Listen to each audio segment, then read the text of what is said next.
Doc, how's Mr. Thorn? Not good. Well, can I talk to him? I'll give you 5 minutes, that's all. Okay, I'll take it. The guy's on his way out, Detective. I don't mean 6 minutes.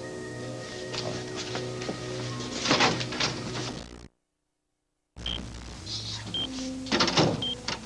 Mr. Thorn? Buenos dias. Doc told me you were a cop. That's right. I'm Detective Damian Tyler from the Monticello Police Force. Well, Detective Damian Tyler, I'm sick of cops. Well, having seen your police record, I'm not surprised that you feel that way. Well, I always thought you'd be the last guy in the world I talked to, but I guess it's just not working out that way, is it? Look, Mr. Thorn, why don't you do yourself and me a favor and tell me the truth? What happened to you? I told you what happened to me. A pig like you shot me for no reason. Look, that guy was not a cop. He probably had a reason for shooting you. It had something to do with Raven Whitney, didn't it? Now, where is she? Look, I want you to tell me where she is before it's too late. It's already too late. Look, the doc tells me that you may pull through this. Now, if you give me a little bit of information, I may be able to make it easier for you in court. And if I don't make it to court, you're gonna get me into heaven? Look, the doctor said I have 5 minutes with you. Yeah. How long do I have? I want you to tell me where Raven Whitney is now. Tell me. She must be real important to you. You must be her boyfriend or something, right? Well, I'm gonna tell you something, sport. Raven Whitney sleeps with the fishes at the bottom of the Hudson River. Now leave me alone.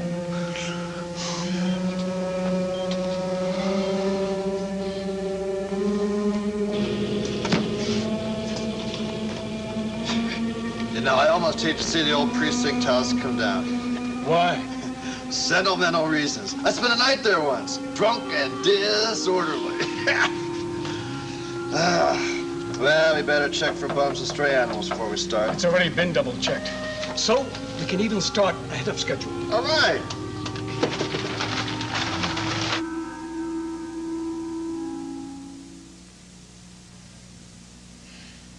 Why doesn't somebody come help me?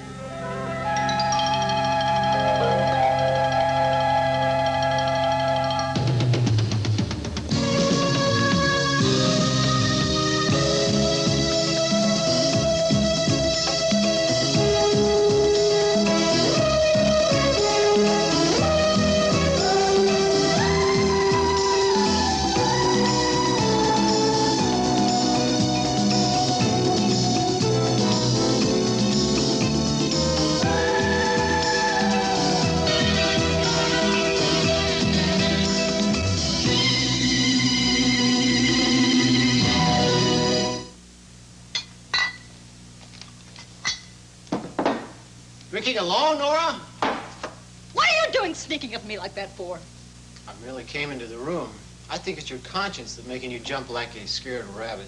You could give me a warning. I mean, even a rattlesnake is a warning. You seem to have a remarkable thirst lately.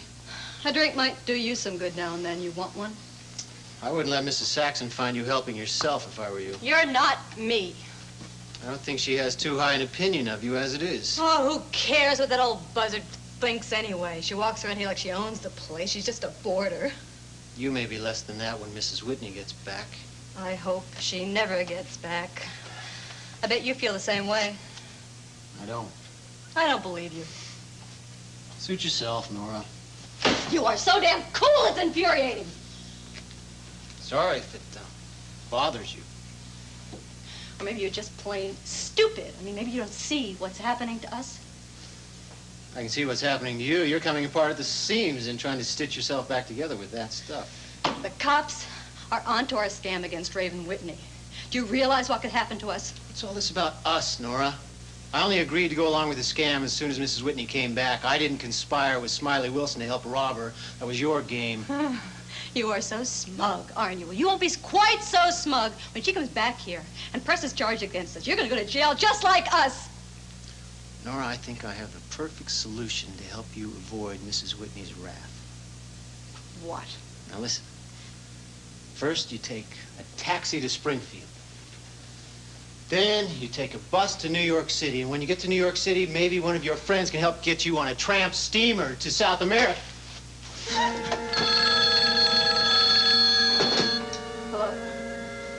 Hello? Just a minute. It's my sister from Chicago. I'd like some privacy, please.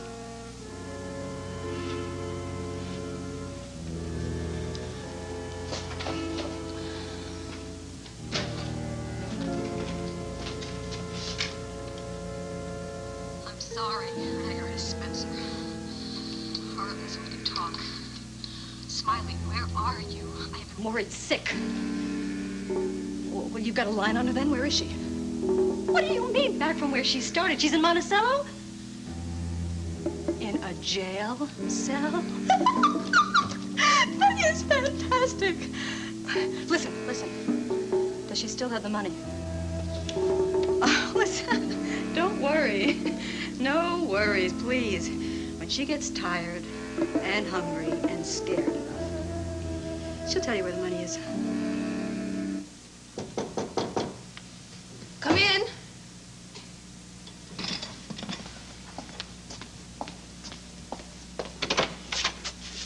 Kelly, hi. Hi, Val. Are you open or closed? Well, I'm closed for business, but I'm open for a friend. Good. I was hoping you would be. I've been going through the pile of mail that's accumulated since I've been gone. Boy, what a slow process. Yeah, I know. It takes forever to sort out the junk mail, doesn't it? Yeah. Oh, Kelly, thank you again for these flowers. They're really lovely. They brighten up this whole place. It's just a simple welcome home gesture, that's all. Do you want to sit down? No, thanks. Well, let's say we stop talking around the subject, okay? Okay. I'm sorry. I know you're upset. I know that you saw me here this morning with Jim. There's nothing to be sorry about, Val. I mean, there was certainly nothing wrong with what was going on this morning. Certainly nothing for you to apologize for. Yes, but I feel like you've gotten the wrong impression. I mean, the way you just closed the door and left. I was just being discreet. But Kelly, look, I never denied that I was seeing Jim. I mean, there was a time when I found out about his deception and I wasn't seeing him, but since then... But since then, you've managed to forgive and forget. Yeah. See, I knew that all along, Val. I was the one who told Jim Dietrichson not to leave Monticello. When did you do that? A couple of months ago. See, people are not supposed to report on their own noble deeds. It seems to make them less noble, doesn't it? But it is true. I'm the one who told Jim not to leave as he planned. That was a noble deed. Well, not really. You see, I didn't think that you would find it in your heart to be able to ever forgive him, but I can see from this morning that I was wrong. You mean, just because we kissed? I know. One kiss does not make a romance. No. But I know now that it was more than just a kiss. So, I came over not to ask you anything as I had planned, but to tell you something. What?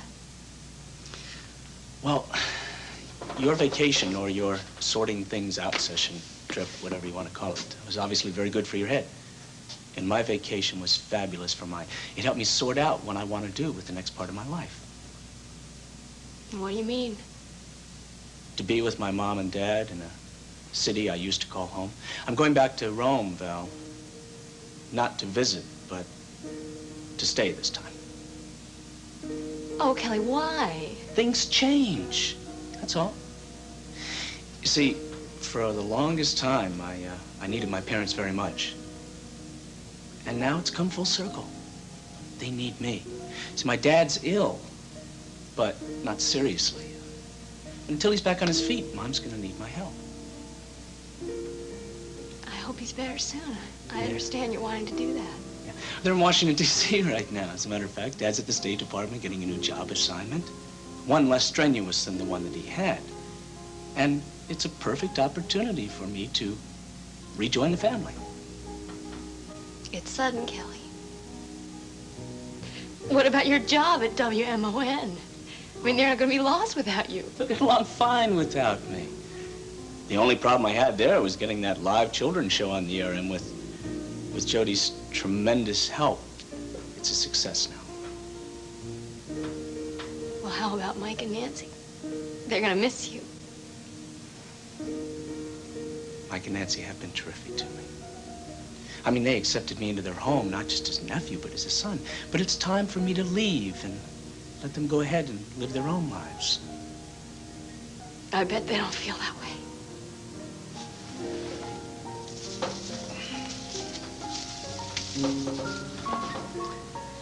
Let's just say it's time for me to go where I'm needed, huh?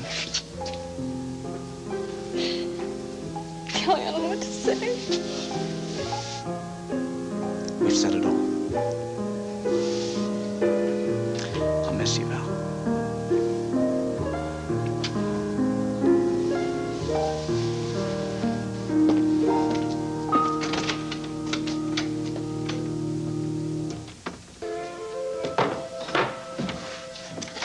Oh, you still working? Yeah, just cleaning things up, Jim. Getting ready to call it a day. Yeah, well, how was your day? Did you get all you wanted accomplished? Not as much as I'd hoped. I'm still getting adjusted to the new surroundings. Yeah, well, it takes a while to settle in. How is this place? Do you like it? It's great. I mean, you can't do any better. The light is perfect, the location ideal. Another thing I like about this place, it's close to Sid's Tavern. I like it there. Good food, warm atmosphere, nice clientele. And Sid's great. Yeah, Sid's one of a kind, all right. I'm sure lucky you agreed to share this studio. No, it's to my advantage, especially now that I'm so baroque. Listen, one door closes, another one opens. Maybe Lady Luck is getting ready to smile again. Yeah, well, I sure wish she'd hurry up. I'm getting pretty damn impatient, you know? What's in the works for you? Anything? I mean, what are your plans? Well, I'm gonna float for a while. I've got a few problems that need to resolve themselves. And then I'm gonna put an ad in the paper and I'll get some students in here and I'll start the drama studio up again. Sounds good. Yeah, I'm not gonna rush into anything. Yes, I know how you feel. There's always something in us that says wait, but if we wait too long, sometimes we're left holding a bag of missed opportunity. Diedrichson Studio. Jim, hi, it's Valerie. Oh, hi, Val. How are you? I'm okay, but... Jim, I hate to bother you, but could you come over later? I'll be home. Of course. Listen, you just get yourself together there. I'll be over. Thanks. Making that peculiar noise, Gregory. Something wrong? Oh, no, madam. I was merely wondering how many years you intend to be away. Perhaps a decade? No, Gregory. We'll just wander around the world, two carefree spirits, until we tire of being tourists. Won't we, darling? That's right, Buffy. We're going to be gone as long as we damn well please. And I can't wait to get on that boat tomorrow morning. Ship, sweetheart. An ocean liner is always called a ship. Why? I haven't any idea. The trunks, Gregory, have they gone downstairs? Yes, madam. They've gone to the airfield in a truck. My only concern now is, will the remainder fit in but one limousine? We'll just have to hire a taxi to follow us if it comes to that. And one reminder, Gregory. Yes, madam. The double-split philodendron. I shall water it faithfully. And if it dies, you flee across the border into Mexico. Madam, comprende. One or two little reminders for you too, darling. On a luxury ship like ours, a certain amount of decorum is expected, particularly at the dinner hour. And since we will be at the captain's table, well, I have to ask you, sweetheart, not to wear those silly little earphones. plugged into the tape recorder hanging from your cummerbund. Buffy, come on. And another thing. Your laughter does become a little intrusive at times, darling. Do try to be careful. As Sister Mary Agnes used to say, a loud laugh bespeaks a vacant mind. Sister Mary Agnes? Were you in a convent? No. No. PS 149 Brooklyn? No. I meant my sister, Mary Agnes. Rest her soul. Frankly, she was a dreadful prude. Well, now, I want to give you fair warning, sweetheart. Now, you're a wonderful and magnificent woman, and I can't imagine what life would be without you. But I'm telling you right now, I will behave any damn way I please. And when we get to Europe, we will do things I want to do. Thus, we will have a good time. Understood?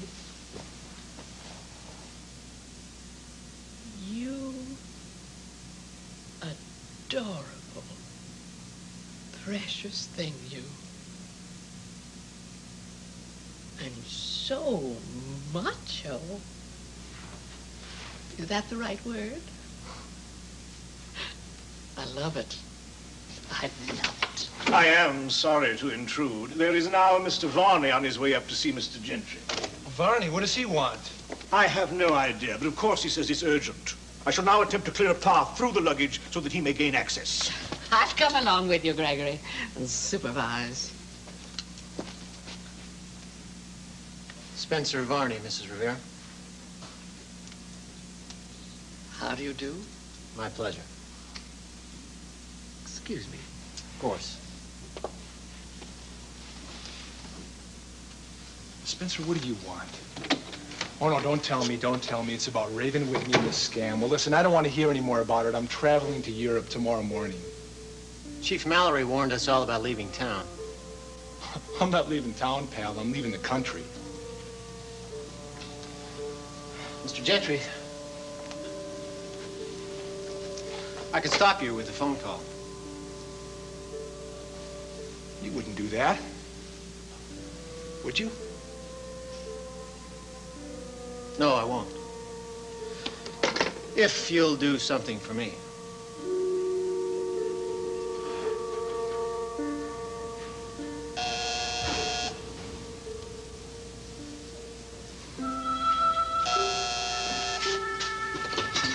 Mallory. Chief, it's Damian Tyler. Look, I've got some word on Raven Whitney. I was able to talk to Wolfie Thorn. And? Well, apparently it's true that Raven did talk to Mr. Thorn about booking passage out of the country. But apparently she couldn't meet his price. And he had already made the arrangements. When he demanded the money, she hollered for the cops, so he says. Do you believe him? No, I'm sure he tried to coerce more money out of her as soon as he figured he had her in his pocket. Can you tell you where she is now? Well, I hope to God this isn't true, Chief, but he claims that his partner, Al, threw Raven off a pier into the Hudson River. Oh, my God. Do you think he's telling the truth? No, I think it's a malicious lie. I have a feeling he might change his tune when I tell him he's going to be charged with accomplice to murder. Chief, hold on just a second, please. Doc, how's Mr. Thorn?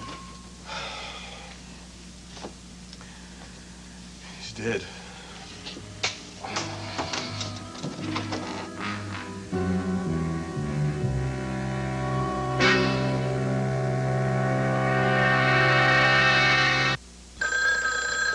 Hello?